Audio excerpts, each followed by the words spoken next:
And welcome to episode 97 of the TechnoBuffalo Show. I'm one of your two hosts for today, Sean Ani, Director of Operations, and I'm joined by Executive Editor Todd Hazelton. Hey, everybody. How are you doing this week, Todd? I'm good. How are you? Oh, I'm pretty good. No major phone announcements this week, so yay! Yeah, right.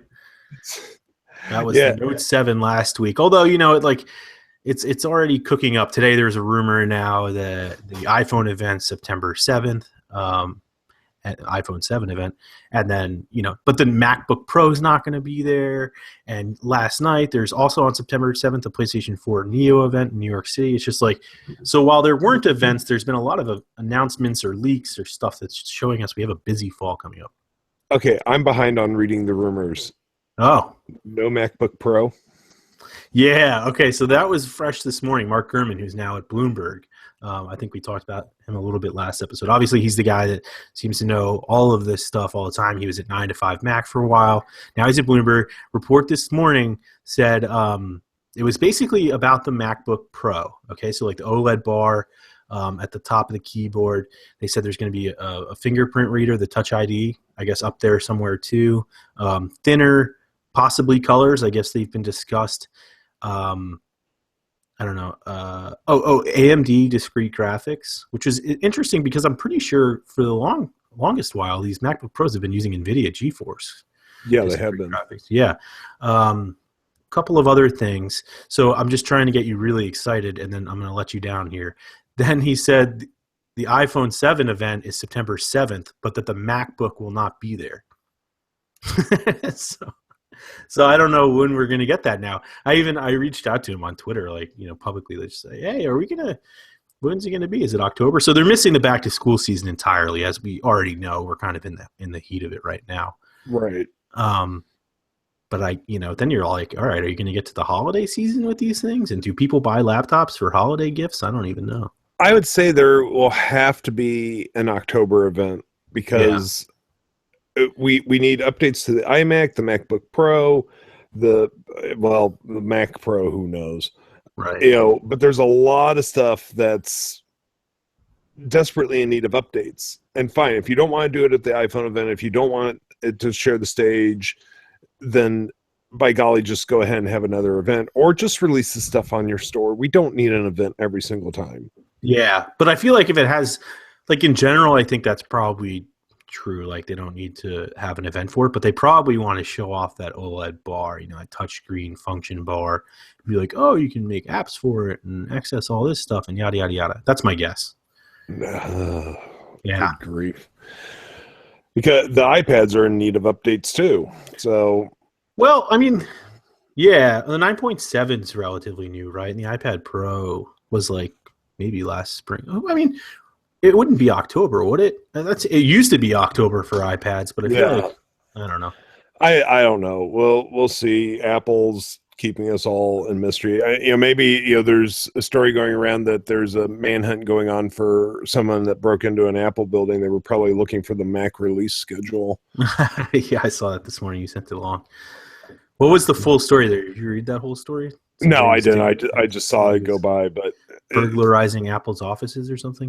One particular Apple building, but I don't know which Apple building it was. Mm-hmm. But I'm sure they were just looking for a Mac release schedule. Maybe it was the one with the Apple TV in it. the mythical car.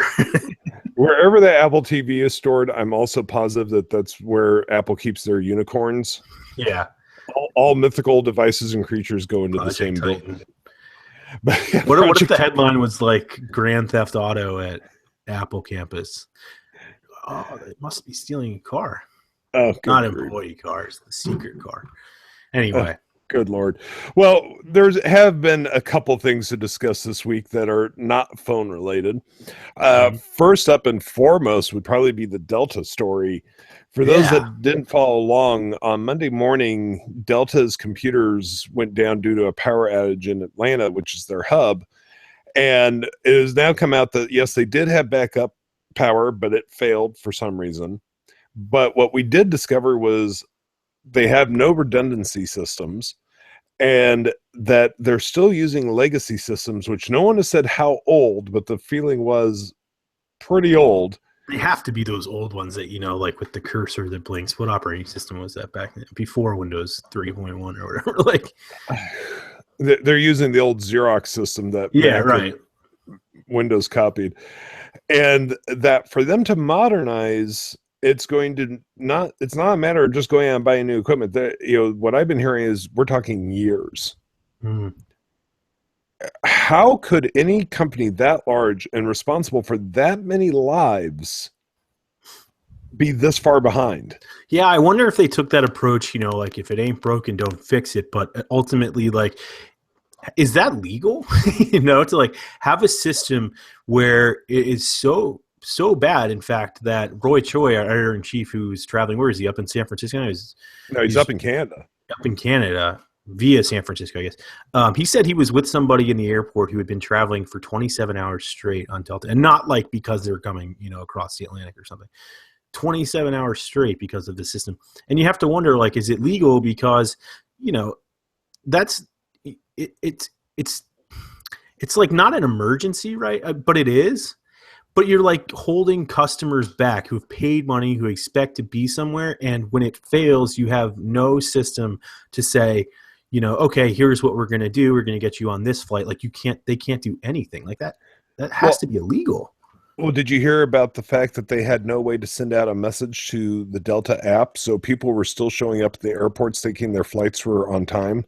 Oh, geez. No, I hadn't. I thought that would have just backed up to the canceled flights and stuff. No, the app still told them that the flights were happening, so people were going to the airport to discover their flights were canceled. And now you're creating like a jam of people. And that's unsafe. Yeah, that's insane. Yeah. I mean, and believe me, folks, we're talking about Delta because that's who it's happened with. From the chatter I hear, though, throughout the industry, this is not uncommon. Yeah, whenever you're at like the gate, right, and you like ask them, you're like, can I like look at one of the seats? And they turn the monitor around to prove that there's no first class seats open for free or something like that. And, it's like, what are you running on that thing? Like, I know. Clearly, like all these systems are so outdated. Yeah. But it's crazy too, because you'd think that, when you go through earnings season, right, and you look at Microsoft and Apple, and we're looking at sales of what Macs are down or iPads are down, or maybe Microsoft wasn't selling. They are now finally. Surface sales are better, but wasn't selling Surfaces. Like, why aren't they going to the airlines and saying, "Hey, your systems stink. It's time to upgrade. We have the option," and boosting their own sales along the way. And I'm sure they probably have tried, and the airlines have said, "Oh no, we're fine." And now here's a perfect time for somebody to jump in, fix that. And it's not just the airline industry, though, because how long did like Internet Explorer 6 and 7 hang on by its fingernails? Because companies did not want to go back and rewrite proprietary software. Right. Yeah. And you still have enterprises that are like, oh, we're still on Windows 7, great operating system, but we're not leaving that. Or older. There was a while where everybody was on XP, probably still are. Yeah, exactly. And you can't force these people to update, but there's a point where you get to there was a long while that we, as when we were developing one of the versions of TechnoBuffalo, I think it was what we referred to as TV 2.0, we still had to make sure it was backwards compatible to IE6 because there were so many out there. And when we went to TV3, we just finally went, no, that's it. If you haven't upgraded at this point, too bad. Yeah. Yeah. What's crazy too? The airlines have worked to advance themselves technologically from a totally different standpoint, from the consumer standpoint. So when you're, obviously putting emphasis on Wi-Fi and streaming media, and, Delta had for a while, maybe this was a sign that they were making poor choices, but Windows phones, the Lumias, so you could scan your credit card and stuff right from the flight attendants as they're walking up and down the aisles. And they use those. I think they packed them with like their guides for flight attendants and everything. But, so it's like on board the plane, they're trying to push all this stuff, and yet the systems that they rely on before you even get in the air are the ones that are so outdated and failing. Yeah, and American Airlines, just the last time I flew, I saw the stewards are still using the Galaxy Note 2 devices they gave out several years ago, for order taking and everything else. But I don't know, it just concerns me that, as somebody, you and I both fly quite a bit, And it concerns me. I fly Delta. I'm a Delta frequent traveler. Yeah, I'm an American Airlines guy, but we're both heavy travelers, and now we're finding out that we're flying on something that may have been around when you were born. Yeah, Is responsible for ticketing. Yeah. I don't know. I mean, I know it's not a cheap proposition, but I think it's something they definitely need to be examining a little bit harder. Yeah, it's interesting. It's something that, I don't think anybody really knew was happening, or if they did, it just hasn't been reported on or talked about, and now it's coming to light. So there was a little bit of phone news this week. The supposedly a better version of the Galaxy Note 7. Yeah, this one's one of those irritating ones. It always gets to me. I think we talked about it a couple years ago when I think it was Samsung too. They announced new colors of one of their Galaxy S phones. It was probably like the S4 or S3 at the time. And I was like, oh, what the heck? We just bought the phone and now there's this awesome red color. I think it was on AT&T, and I was like, I can't even buy it because I already bought the phone. Anyway, so here we are again, but this time it appears to be like a much different scenario in China, and it might just be limited to China, which is, I guess, okay, as long as they're not bringing it to the US or Europe or whatever. They're going to sell the Galaxy Note 7, it seems, leaked documents say, with 128 gigs of base storage and 6 gigs of RAM. And the unit that they're selling everywhere else, the one they announced, the one that's public, has 4 gigs of RAM and 64 gigs of base storage. And the base storage doesn't bother me so much. I mean, whatever. It's, there's a micro SD card slot. You can add as much as you want for the most part these days. It's that extra RAM. And I know that Android, when people talk about the OnePlus 3 and stuff, they weren't optimizing it to take advantage of it, et cetera, et cetera. But you have to figure, at least I'm guessing, if Samsung's putting it in there, it's going to use it. And Samsung's operating system is notoriously in need of additional RAM. It's sluggish at times, especially like a month or two down the road. You start to you're like, I got to close my apps or whatever works. Sometimes, the phone starts to clean up. But anyway, that's like the one device I always wish had more RAM. And now it exists, but it's for China and not the US. So that was kind of like, oh man, especially if it ends up launching here too. Yeah, I always hate it when the phone companies do this. I mean, it to me, it's like a slap in the face. I mean, if it was a year down the road, whatever, fine. That's normal. But if you release a phone and then a month later, here comes an even better version of it, you're really kind of slapping the people in the face that bought it originally. Yeah. And once it's official, then we'll be able to reach out to Samsung and maybe get, like a comment like, oh, well, we found in China, that this is what we need to do in order to fight better against Xiaomi and Huawei and stuff like that on a spec-to-spec basis. But, and they might say experience should be about the same. That could be the story. But I can't even ask for a comment until it's official because Samsung's going to be like, we don't comment on rumors and speculation, yada, yada, yada. Yeah, I know. So, but I don't know. We'll see what happens. My gut feeling is there's probably some truth to this, but will it actually be released? Who knows? Mm-hmm.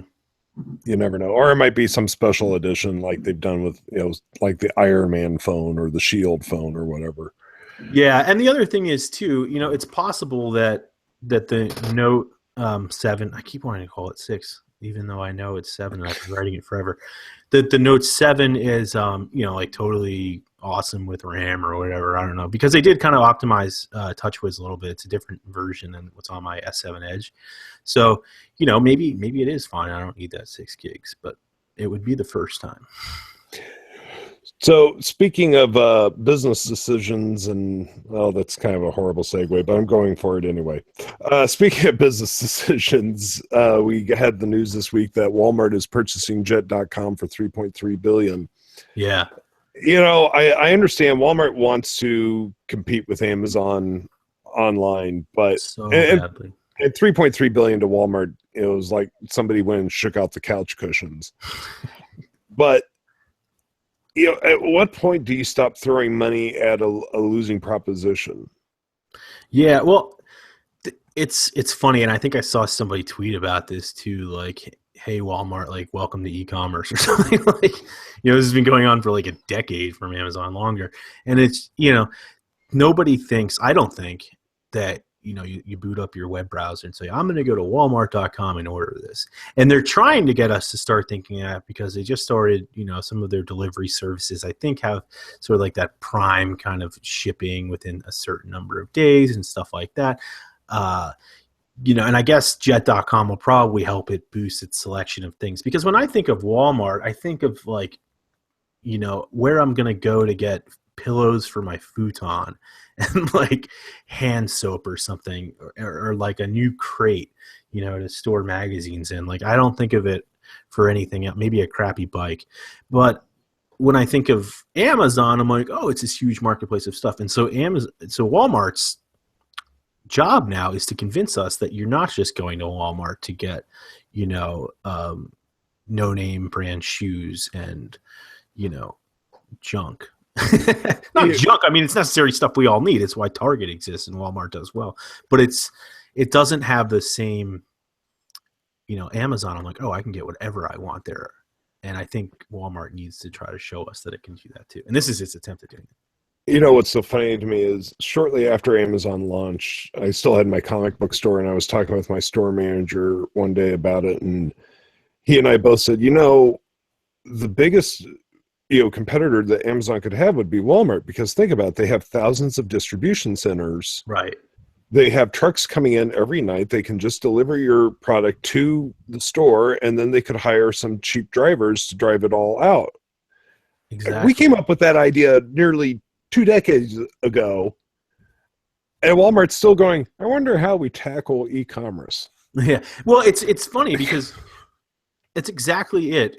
Walmart, it seems to me, is doing, I mean, obviously they're a retail presence, and then they're going to e-commerce. So they have that foundation there that, on the other hand, Amazon is just now starting to build. Well, they've done a good job of already doing it. Like, they're leasing cargo jets, right? We just saw the Prime airplanes.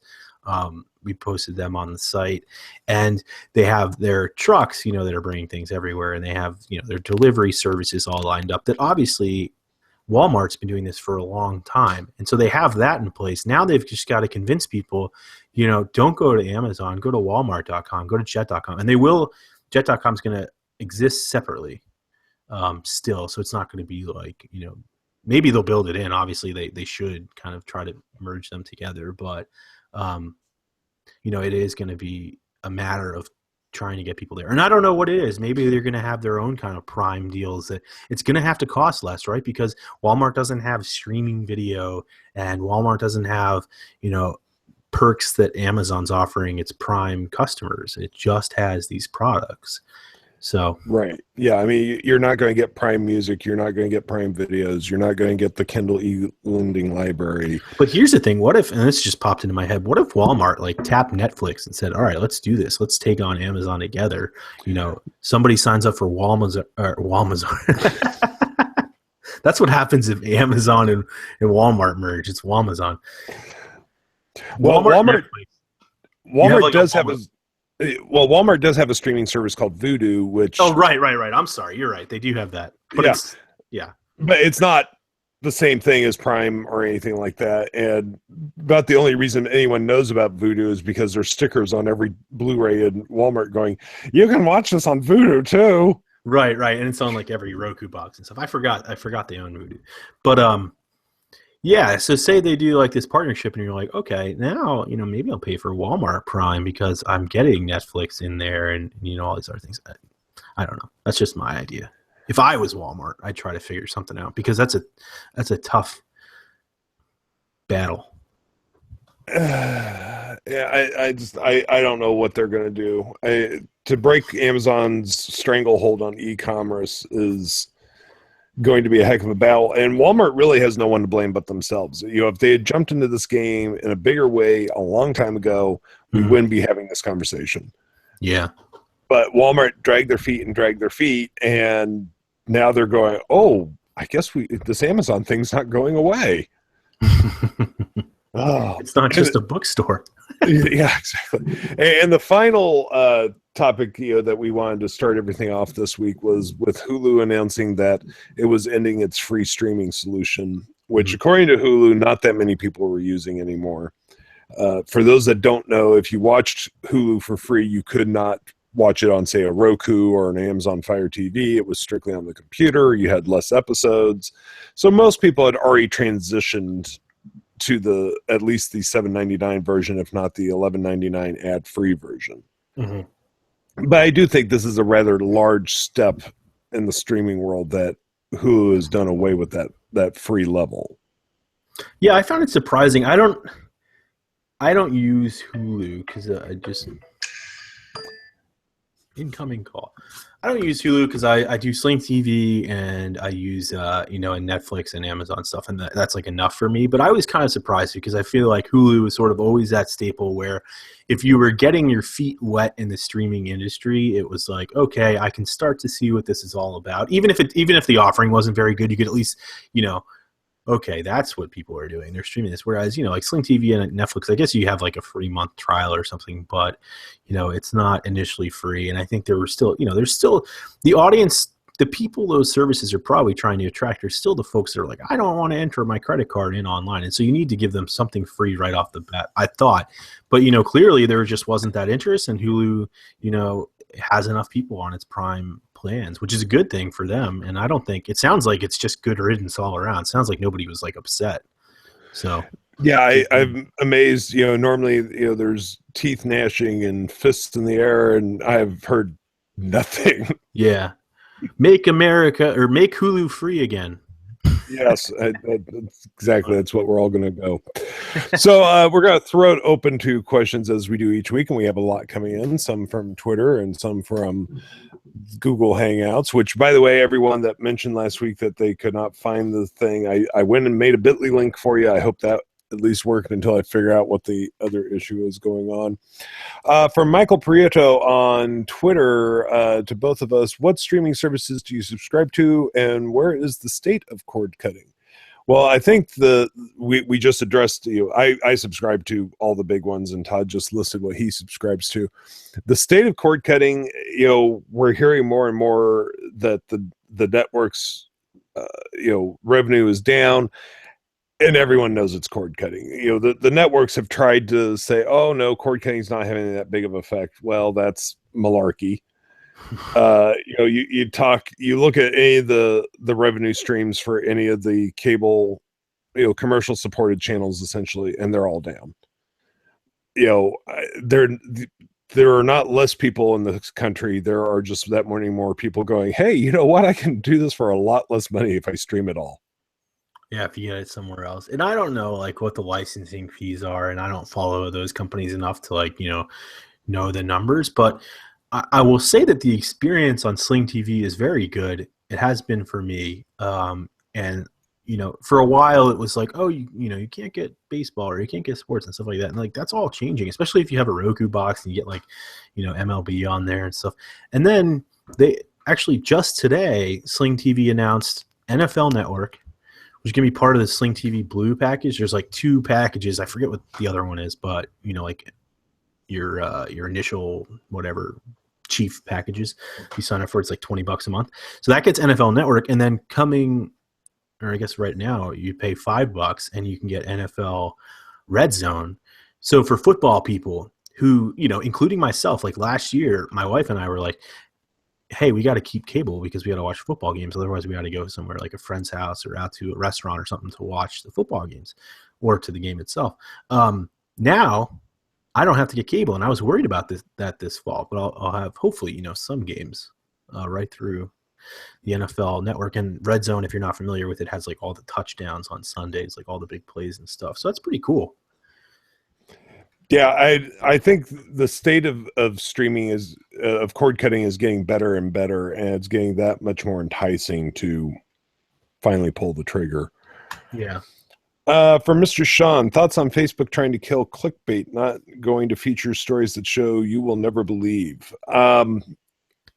Here's the thing, folks. Those sites will just find some way around the algorithm. Facebook will kill them, and within 24 to 48 hours, they'll find some way around it. Yeah, I think, and they were saying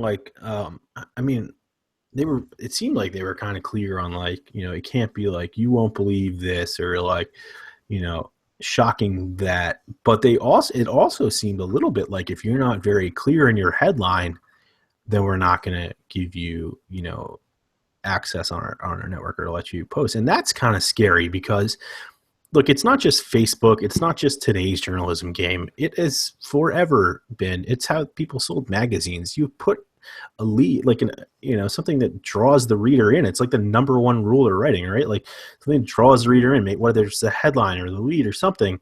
The grip, the claw, whatever. I forget the word I'm looking for. In any case, so to then try to modify journalism, like that's a whole different story. But I get it. Like nobody likes clickbait. So as long as they can get rid of that, that's fine. Just, it's kind of scary if they're going to say, well, this is how you have to do things, because you don't want, like, what are we all just going to be like one-line reporters from now on? Like our headline is this story and that's all Facebook's going to run because they don't want you leaving Facebook. We know that. Well, and now we have to write in such a way that we don't confuse an algorithm. Right. Unless they have built an algorithm that is absolute perfection. Yeah, and we're already at the point where, like, SEO friendly headlines, you're like, the English language is ruined because you're like, is that English? Not really, but it's good for SEO, so we're using it. Yeah, I know. And that's that's just across the industry. It's wild. But I think also it's, again, back to like just the way, it's almost like it's killing an art. And I'm not saying the art of the clickbait, but headlines are fun. There's something that's like, where a writer can show his or her wit, or an editor, with wordplay or puns or alliteration, what have you. And I worry that, sometimes they are supposed to be kind of vague. And if Facebook is saying, well, if you're too vague, then we're going to take your links out of here, then what are we doing? The bigger question is, what are we doing in journalism and storytelling and that kind of stuff as a whole? Yeah, I have a lot of mixed feelings about Facebook and their control over the entire journalism industry at this point. Mm-hmm. Let's see here from Andrew Thomas. Is Google hurting itself by making great iOS apps? Much of the Gboard's features aren't on Android, making switch to Android look less and less appealing with iOS great compatibility with G services. Maybe why Google wants to make exclusive Nexus features. That's a really interesting question. I think for the answer to that, you have to look at Microsoft. And Microsoft has shown us that making great iOS apps, or apps for Android too, has proven to be very successful for its business. And so, for example, like it just didn't even write great Windows Phone apps. And so what happened to that platform? And so I think Google is probably looking at that and saying, hey, look, if people are going to use iPhone, and they are anyway, why don't we just make the best apps we can for that? Because it's still a representation of Google. It's still Google's products and services, whether it's maps or search or whatever. So when they are elsewhere, on a computer or whatever, they're like, well, I'm going to use Chrome, and it just like keeps you inside that ecosystem. It keeps you away from Apple's apps. And maybe that helps drive you to Android, but maybe not. Maybe it's just a matter of still using Google search and Google's products and services as opposed to those from somebody else. You're a popular dude today, Todd. It's my wife, but that's okay. We'll call her back a little bit. So it's no one important. Right. I love Christy. I just used the Windows 10 anniversary feature, by the way. I had the incoming call, and it let me send a text message from the bottom here to my wife. I said, I'm podcasting. That was kind of cool. That is cool. Yeah. Let's see here. Other questions we have here from Josh Ranmoth. Excuse me if I mispronounced your name. I flew in yesterday from Florida, and when I heard about the Delta issue, I was happy I flew with Southwest Airlines. Also, were all flights said to be delayed for Monday and yesterday? Because I saw various Delta flights arrive and depart. No, that was what was really odd. They did not cancel all of them. They canceled, I think on Monday, I think the number got up to 720 out of 6,000 were completely canceled. Almost all were delayed, and that spilled over into Tuesday with some cancellations and some delays, but not nearly as bad as Monday. So I don't know. It's interesting. I'm not sure why the system would allow some flights through, but not all. Very odd. I haven't followed it closely since just seeing the initial news. So I'm one of those people that anytime I see anything dealing with flights, I'm like, I must read everything because there's nothing I hate more than being delayed at an airport. It makes me climb walls. From Michael Vasile, random question. Do you think that the lack of headphone jack on the iPhone 7 will affect sales? Nope. Yeah, I don't think so. I don't think it's going to scare people away. No, I think the vast majority of people aren't even going to know till they go to plug in their headphones. And if it comes with lightning headphones, they're going to be like, oh. I don't know. Yeah. I don't think it will. I certainly think there's going to be people, and there's going to be a vocal amount of people, a minority of people that are saying, screw them. But I think in general, I don't think it's going to affect sales. I think if anything affects sales the most, it's going to be that it's not a drastic redesign and stuff like that, which are the rumors. But who knows? I mean, it's so hard to tell. We went into the iPhone 6S last year saying Apple's not going to do it. It's going to be a bummer phone, and that didn't happen. So. From Sachin Bahal, did any of you guys use jet.com? I went there and I visited it when it first launched. And I was like, I'll start using this. And then I never thought of it again.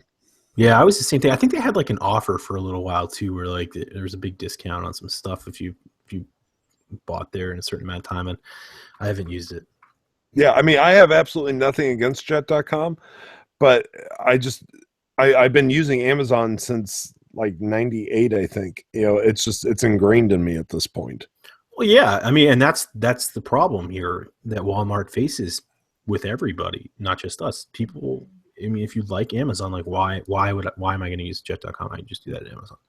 Yeah, so exactly. They have to show compelling things, and maybe they do have compelling things, but here's proof right now that we don't know about them. So maybe they should do a better job of that. Maybe Walmart will help them. Yeah, I don't know. From Michael Vasile, do you think jet.com acquisition will actually put Walmart over Amazon? No. I don't think so. It'll take a while. But look, it's something to watch out for. If anybody's going to start doing it, it seems like they've got a good start. If they've got a good foundation to start doing it. Yeah.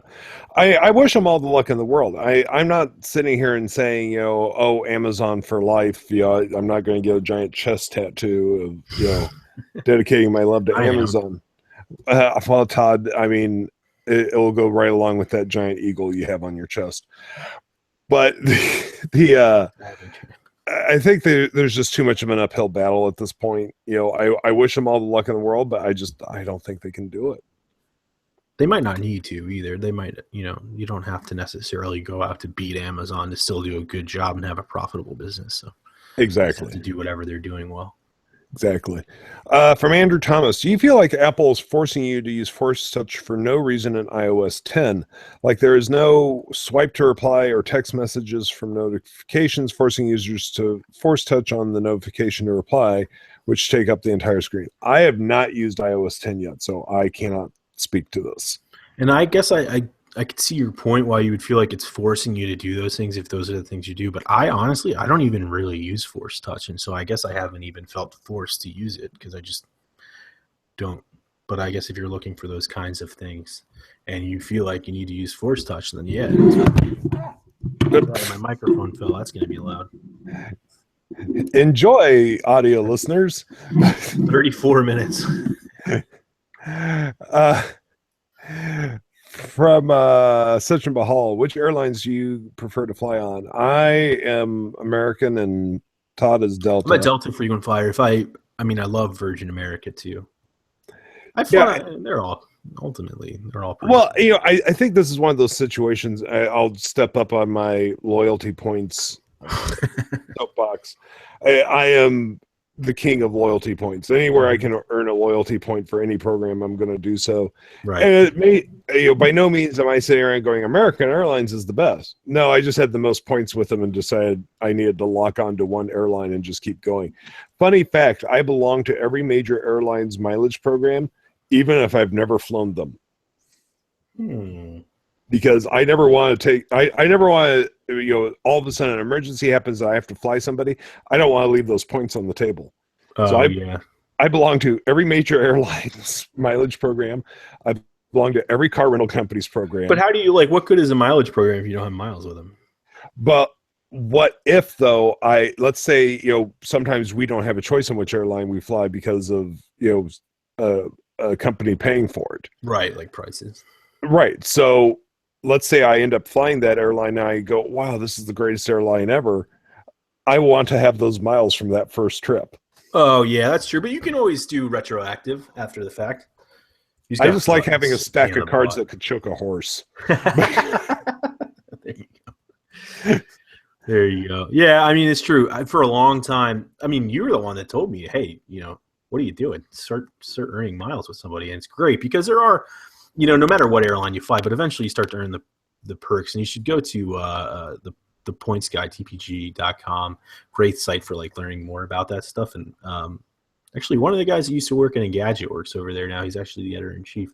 But they have like more on this stuff. But either way, as you start to build points with any airline, your experience starts to get better. You get access to better seats and all kinds of stuff like that. So I feel like it's hard to say like what my favorite airline is. Obviously, I guess I'll pick Delta because I'm treated a little bit better because I've flown there so many times. And, the seats I can pick are better than if I just go right now to American Airlines, for example.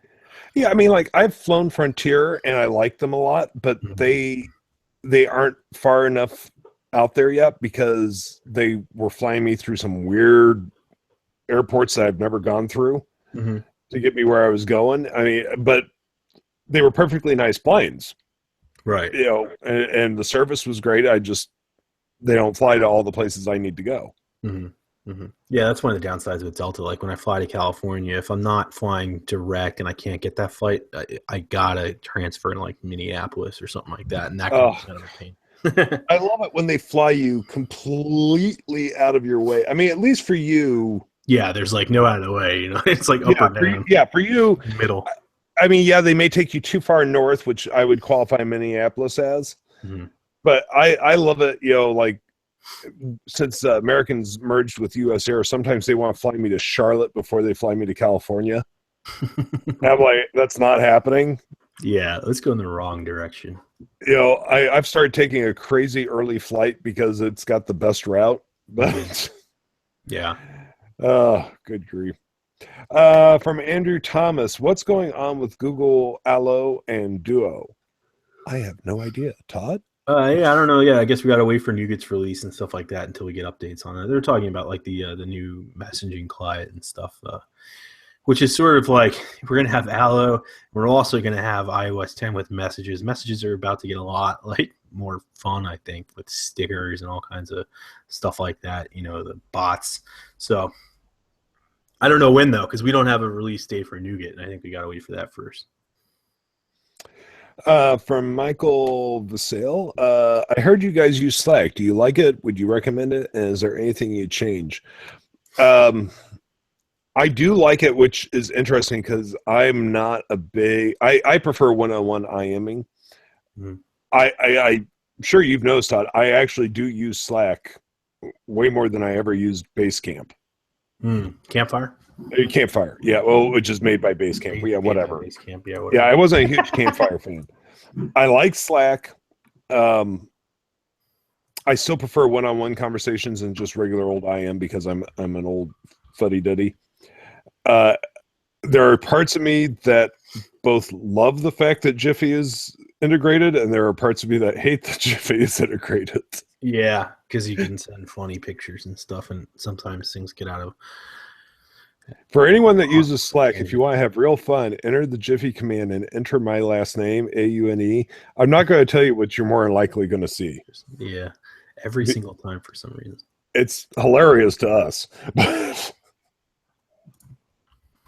But no, I like Slack. There's really not anything that stands out to me that needs to be changed. I like it. Yeah, it's nice that it integrates with things. So like we have our editorial calendar in one room that kind of just gives notifications, like if somebody's going somewhere, it kind of pops in. And so everybody knows if they're looking at it. And, we have separate teams for separate things that we need. It's nice that it's on all platforms. So, iOS and Android and, Windows and Mac. And then I also like that you can change the default browser like Chrome too. So it like pops you out, even if you're on like, iOS, it pops you out into Chrome instead of going into Safari, which is a nice little touch. Things like that. It's pretty good. Okay, this is going to be a little hot button here, but it's sitting there and it's staring at us. For Michael Vasella, do you think Apple made the right move by deciding to replace the gun emoji with a water gun? Was it really necessary? I think. Let me find a 10-foot pole that I'm not touching that with. No, I actually think there's an easy way to answer this. I think if Apple wanted to remove the gun emoji, they should have just removed it. Just simply said, we're doing this. This is our feelings, and been done with it. By replacing it with the water gun and not commenting on it, it's just like dangling a carrot on a pole to attract people to be angry. Yeah. I'm not saying one way or the other how I personally feel about it. I'm just saying I think Apple could have handled it a little bit better. I think there's, I see two sides of the story too. Like, on the one hand, it's like a gun, it's an emoji. On the other, okay, maybe we need to have serious conversations about guns. And I don't know, is a water gun serious? Is that starting a serious conversation? Is it starting? Yeah, it's like, I agree with you. Like, I don't know where we're going with that. Anyway. Yeah, just add the water gun emoji. I don't more guns, right? I don't know, like, or why not a Nerf gun? While we're having fun. I don't know what they were thinking. As soon as I heard that happen, I was like, oh, that was like hitting a button on firing up the Twitter sphere to be angry. Yeah. From Andrew Thomas, I remember both of you saying a while back before the unveiling of the OnePlus 3 that you didn't think OnePlus could do anything with the 3 to get you to buy the phone. Has your opinion changed? I do remember saying that. I bought the phone. I have not bought the phone. I have tried it. I liked it. I still feel no burning desire to buy it. I was really surprised by it. They did. I was like, I'm sure in the podcast I said, hey, it's OnePlus 3. What's it doing that's different? It was really fast. I love how fast it charged, which was just really cool. I still have it. It's not my primary. I'm back on the S7 Edge, which should say something, because I think the performance of the OnePlus 3 definitely offers something over the Galaxy S7 Edge. But the S7 Edge has the expandable storage, which I like because I have movies and all that kind of stuff on a micro SD card. Gear VR is getting pretty cool, so it's nice to have that. There's a lot to like about both phones, and the buyers that are buying them are probably very different. I think you have enthusiasts in both camps, but like real hardcore enthusiasts on the OnePlus 3 side. Maybe international travelers that want the dual SIM and stuff like that. So it is a great phone. It's really, it still remains in our top lists and stuff like that. So I suppose I was wrong. I don't know if I was wrong or I just wasn't interested then, and now I am interested. I think it's a phone that people should be interested in. Well, folks, that is going to bring this episode of the TechnoBuffalo Show to a close. As always, we do appreciate you joining us. You can find the TechnoBuffalo Show on the iTunes Store by searching for the TechnoBuffalo Show. We do appreciate if you rate and review us. That does help out the show. You can also find us on Pocket Cast. You can find us on Andrew? Who's Andrew? Andrew. You can find us on the Android Play Store. Or Andrew Play Store. You go down to Fifth and hosting. I'm sorry, what? I said thanks, Andrew, for hosting our podcast. No problem. Go to the Google Play Store. You can also subscribe via RSS feed, or you can find us on the Stitcher app, which means you can listen to us anytime, anywhere, especially if your name's Andrew. Until next time, my name's Sean Ani. I'm the Director of Operations. I've been joined by Todd Hazelton. Bye, everybody. Have a good Talk week. to you next week, everyone. Take it easy. Bye-bye.